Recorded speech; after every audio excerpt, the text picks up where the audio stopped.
शिव पुराण के श्रवण से देवराज को शिवलोक की प्राप्ति तथा चंचुला का पाप से भय एवं संसार से वैराग्य।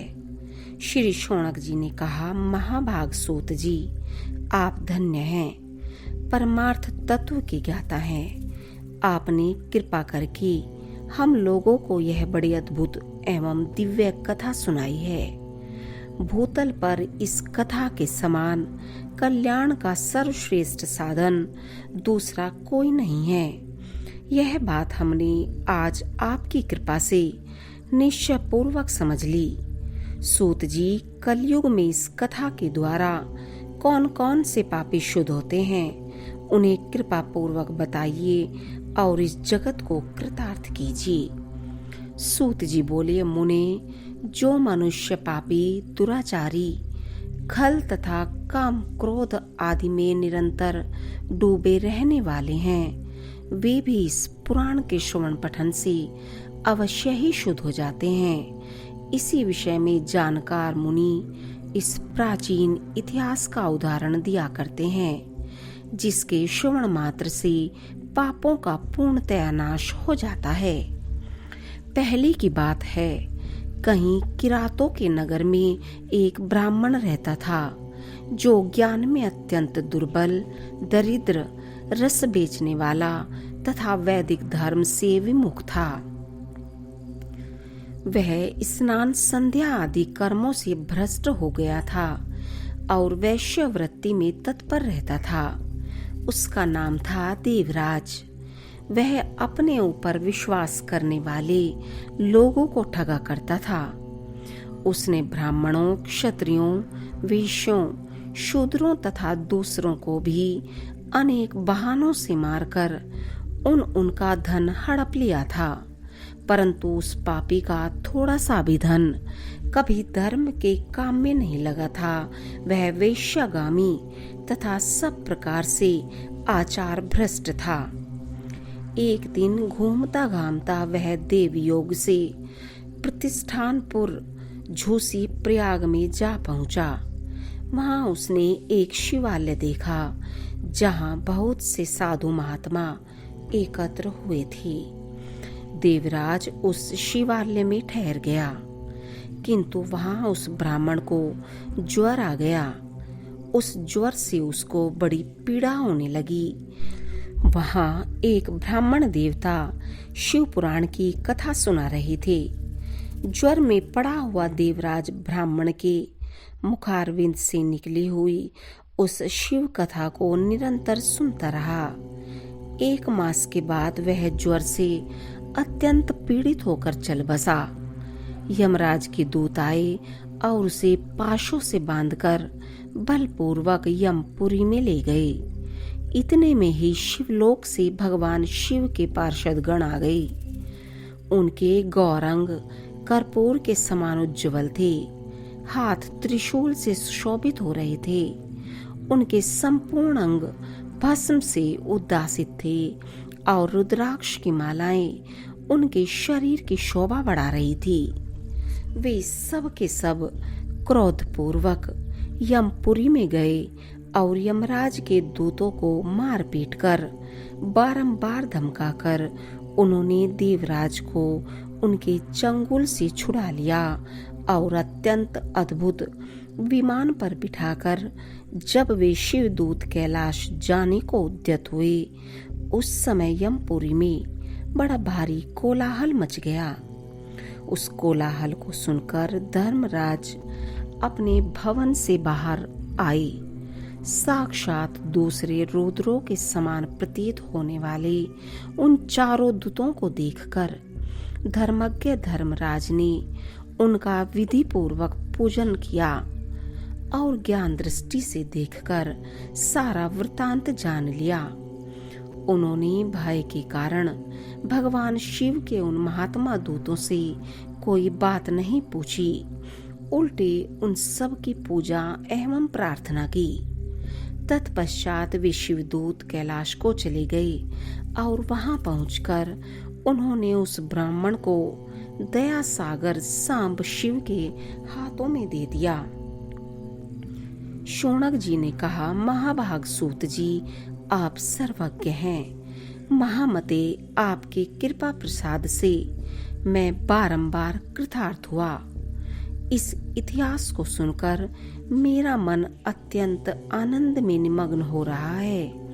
अतः अब भगवान शिव में प्रेम बढ़ाने वाला शिव संबंधिनी दूसरी कथा को कहिए। श्री सूत जी बोले, शौनक सुनो, मैं तुम्हारे सामने गोपनीय कथा वस्तु का भी वर्णन करूंगा, क्योंकि तुम शिव भक्तों में अग्रगण्य तथा वेद वेदताओं में श्रेष्ठ हो। समुद्र के निकटवर्ती प्रदेश में एक वाशकल नामक ग्राम है, जहाँ वैदिक धर्म से विमुख महापापी द्विज निवास करते हैं। वे सब के सब बड़े दुष्ट हैं। उनका मन दूषित विषय भोगों में ही लगा रहता है।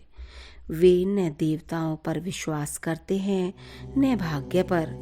वे सभी कुटिल वृत्ति वाले हैं। किसानी करते और भांति भांति के घातक अस्त्र शस्त्र रखते हैं। वे व्यभिचारी और खल हैं। ज्ञान, वैराग्य तथा सद्धर्म का सेवन ही मनुष्य के लिए परम पुरुषार्थ है। इस बात को वे बिल्कुल नहीं मानते। वे सभी पशु बुद्धि वाले हैं। जहाँ के द्विज जैसे हों, वहाँ के अन्य वर्णों के विषय में क्या कहा जाए। अन्य वर्णों के लोग भी उन्हीं की भांति कुत्सित विचार रखने वाले स्वधर्म विमुख एवं खल हैं। वे सदा कुकर्म में लगे रहते और नित्य विषय भोगों में ही डूबे रहते हैं। वहाँ की सब स्त्रियां भी कुटिल स्वभाव की, स्वेच्छाचारिणी, पापासक्त, कुत्सित विचार वाली और व्यभिचारिणी हैं। वे सद्व्यवहार तथा सदाचार से सर्वथा शून्य हैं। इस प्रकार वहाँ दुष्टों का ही निवास है। उस वाशकल नामक ग्राम में किसी समय एक बिंदुक नामधारी ब्राह्मण रहता था। वह बड़ा अधर्म था, दुरात्मा और महापापी था। यद्यपि उसकी स्त्री बड़ी सुंदरी थी, तो भी वह कुमार्ग पर ही चलता था। उसकी पत्नी का नाम चंचुला था। वह सदा उत्तम धर्म के पालन में लगी रहती थी, तो भी उसे छोड़कर वह दुष्ट ब्राह्मण वेश्यागामी हो गया था। इस तरह कुकर्म में लगे हुए उस बिंदुक के बहुत वर्ष व्यतीत हो गए। उसकी स्त्री चंचुला काम से पीड़ित होने पर भी स्वधर्म नाश के भय से क्लेश सहकर भी दीर्घ काल तक धर्म से भ्रष्ट नहीं हुई, परंतु दुराचारी पति के आचरण से प्रभावित हो आगे चलकर वह स्त्री भी दुराचारिणी हो गई।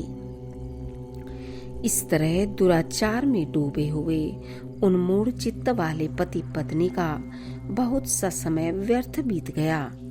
तदंतर शूद्र जातीय वेश्या का पति बना हुआ वह दूषित बुद्धि वाला दुष्ट ब्राह्मण बिंदुक समयानुसार मृत्यु को प्राप्त हो नरक में जा पड़ा। बहुत दिनों तक नरक के दुख भोग कर वह मूढ़ बुद्धि पापी विंध्य पर्वत पर भयंकर पिशाच हुआ। इधर उस दुराचारी पति बिंदुक के मर जाने पर वह मूढ़ हृदय चंचुला बहुत समय तक पुत्रों के साथ अपने घर में ही रही। एक दिन देव योग से किसी पुण्य पर्व के आने पर वह स्त्री भाई बंधुओं के साथ गोकर्ण क्षेत्र में गई। तीर्थ यात्रियों के संग से उसने भी उस समय जाकर किसी तीर्थ के जल में स्नान किया। फिर वह साधारणतया मेला देखने की दृष्टि से बंधुजनों के साथ यत्र तत्र घूमने लगी। घूमती घामती किसी देव मंदिर में गई और वहां उसने एक देवज्ञ ब्राह्मण के मुख से भगवान शिव की परम पवित्र एवं मंगलकारिणी उत्तम पौराणिक कथा सुनी। कथावाचक ब्राह्मण कह रहे थे, जो स्त्रियां पर पुरुषों के साथ व्यभिचार करती हैं वे मरने के बाद जब यमलोक में जाती हैं, तब यमराज के दूत उनकी योनि में तपे हुए लोहे का परिग डालते हैं। पौराणिक ब्राह्मण के मुख से यह वैराग्य बढ़ाने वाली कथा सुनकर चंचुला भय से व्याकुल हो वहां कांपने लगी। जब कथा समाप्त हुई और सुनने वाले सब लोग वहां से बाहर चले गए, तब वह भयभीत नारी एकांत में शिव पुराण की कथा बाँचने वाले उन ब्राह्मण देवता से बोली। चंचुला ने कहा, ब्राह्मण, मैं अपने धर्म को नहीं जानती थी, इसलिए मेरे द्वारा बड़ा दुराचार हुआ है। स्वामिन, मेरे ऊपर अनुपम कृपा करके आप मेरा उद्धार कीजिए। आज आपके वैराग्य रस से ओतप्रोत इस प्रवचन को सुनकर मुझे बड़ा भय लग रहा है।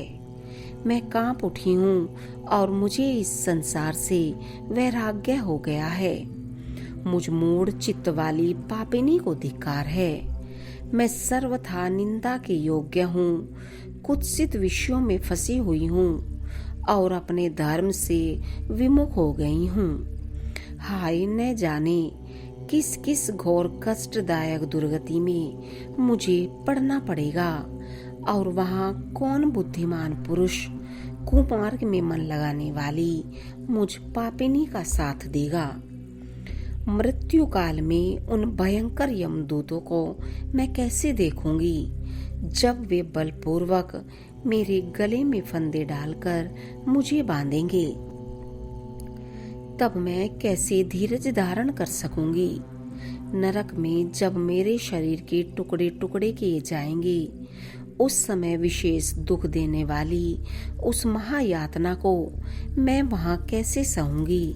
हाय, मैं मारी गई, मैं जल गई, मेरा हृदय विदीर्ण हो गया और मैं सब प्रकार से नष्ट हो गई, क्योंकि मैं हर तरह से पाप में ही डूबा रही हूँ। ब्राह्मण, आप ही मेरे गुरु, आप ही माता और आप ही पिता हैं। आपकी शरण में आई हुई मुझ दीन अबला का आप ही उद्धार कीजिए। सूत जी कहते हैं, शौनक, इस प्रकार खेद और वैराग्य से युक्त हुई चंचुला ब्राह्मण देवता के दोनों चरणों में गिर पड़ी।